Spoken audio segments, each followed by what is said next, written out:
changed now, isn't it? Hello all, Antonio Tambornino here yet again, with my review of Harry Potter and the Goblet of Fire. 4 movies into the franchise. 3 more to go. I'm sorry, 4 more to go. At the time of Goblet of Fire's release, no one could expect, let alone wonder, of the huge success the franchise was able to maintain during its long run, allowing Warner Brothers to take the risk. Risk? What risk? I see no risk. To split the last movie into 2. Everyone seems to have got their groove. The acting is more believable, the movie doesn't feel as rushed or as quick. Except for in the beginning, as we were introduced to Lord Voldemort and then Wormtail, and then have the business with the Quidditch World Cup, excluding the match itself and everyone dealing with the Death Eaters and Harry being the only one to see Barty Crouch Jr. cast the Dark Mark, a man Harry doesn't even see. The special effects are much better. Nothing fake or jittery, or looking as though it's half done due to budget or time restraints. And even with all the digital enhancements, the actors actually look like they are, in fact, interacting with everything that's happening. What makes this movie the most different from the first 3 installments is the feeling of a pop movie.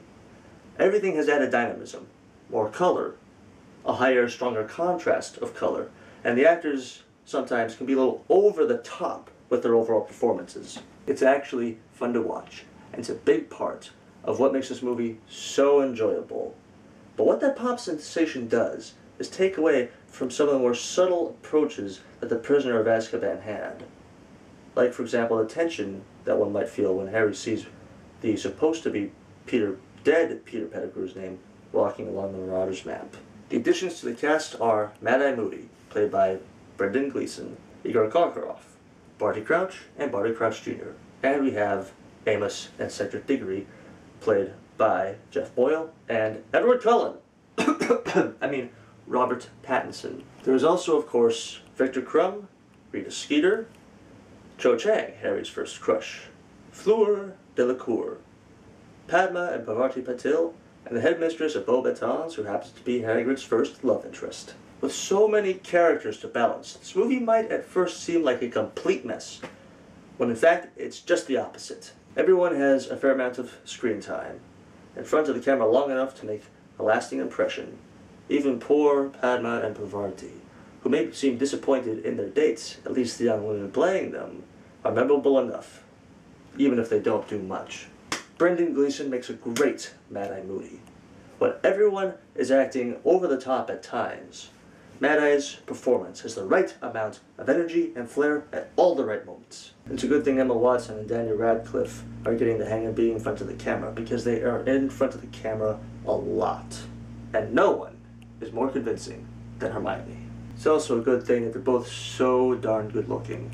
What is a little strange is how most of the boys in this movie, most of the boys who have the most amount of time in front of the camera, have pretty shaggy haircuts. The one actor who seems to underplay a little bit is Ralph Fiennes. For someone you'd expect to be pure evil, ruthless, and merciless, cunning, for someone whom you'd expect to be devoid of any understanding or comprehension at all of love and friendship, he actually seems to have compassion for those in his company. To Ralph Fiennes' credit, it is a family movie.